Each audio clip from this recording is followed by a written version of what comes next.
Hey everyone, it's Flight of Icarus with MetalTrenches.com. If you haven't already, please do subscribe to the channel, and if you enjoy the video, please do give us a like. Today I wanted to talk about melodic death metal. 5 melodic death metal albums from the underground of just the last 2 years or so that you should definitely check out if you're a fan of In Flames and are missing that more traditional sound.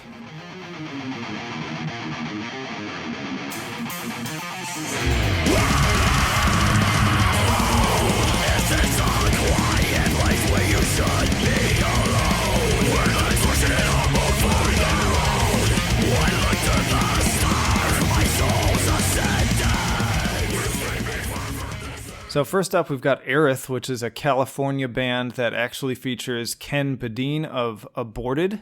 And their 2018 self-titled EP stands very firm just on riffs alone. The guitars are just very well written and executed perfectly. It really calls back to sort of that classic In Flames sound. The drumming is predictably energetic, and then a great backdrop of synth atmosphere. Aaron Green, who's a vocalist, provides some really harsh, raspy screams. And he could easily, honestly, go toe-to-toe with Anders and also Bjorn of Soilwork.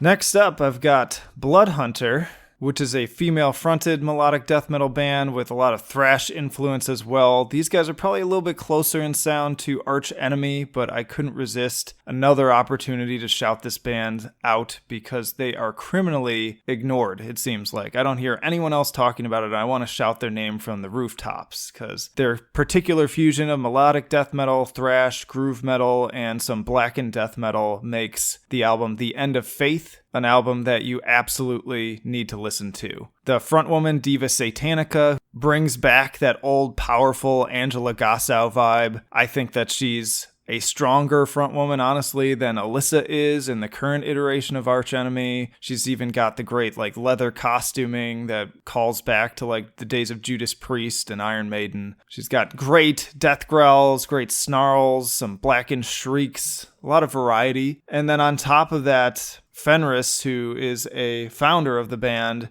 is an amazing lead guitarist.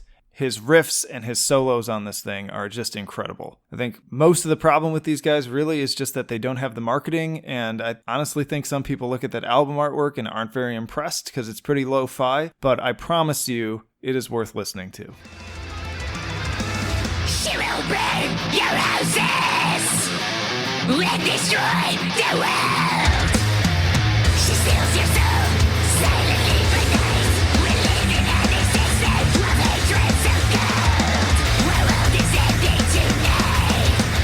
The day we know is no longer. All right, next we've got a band that I talked about on an episode of the Trench Talk podcast, and that is For I Am King with their album I. This is another female-fronted melodic death metal band. They're Dutch. I definitely hear that Gothenburg influence again on the guitars. Very catchy. I was listening to this one over and over again. It was hard to put it down. And Alma, once again, is an excellent frontwoman. Great growls, very noteworthy. She could definitely stand up there with the best of them. But they're just a great unit. This whole band works together really well, and there's some diversity there. When I listened to this album, I had a broad range of other classic albums that were popping into my head, from melodeath to metalcore. So Wages of Sin, This Darkened Heart, Damage Done, An Ocean Between Us, Reroute to Remain, and Undoing Ruin were all things that came to mind. And so if you are, again, a fan out of the early 2000s listening to this type of music, then definitely check this one out.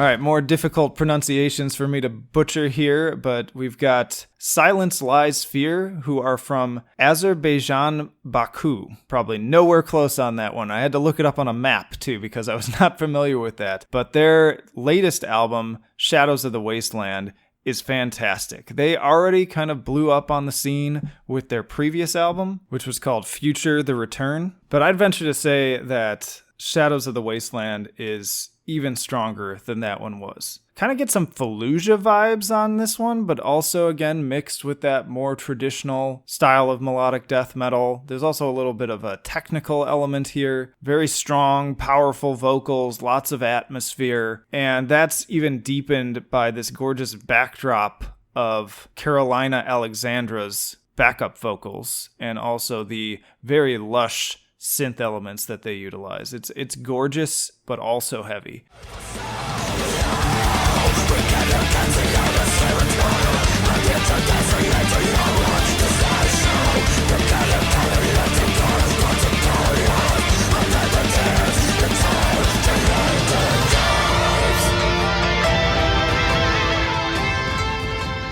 And finally, last but not least, I cannot say enough good things about Japanese band Serenity and Murder. I've been a big proponent of this band for a couple years now. Again, another band that nobody's talking about that I think is just absolutely fantastic. Part of the issue is that it's really difficult to get a hold of their music. They don't have a Bandcamp. There's not many places you can download it. There's not even many places you can buy it. You have to pay incredible shipping rates because it's all imported out of Japan. I have not found a US distributor that sells their music, which is very annoying to me because I want to buy their albums. It's please, let me buy your music.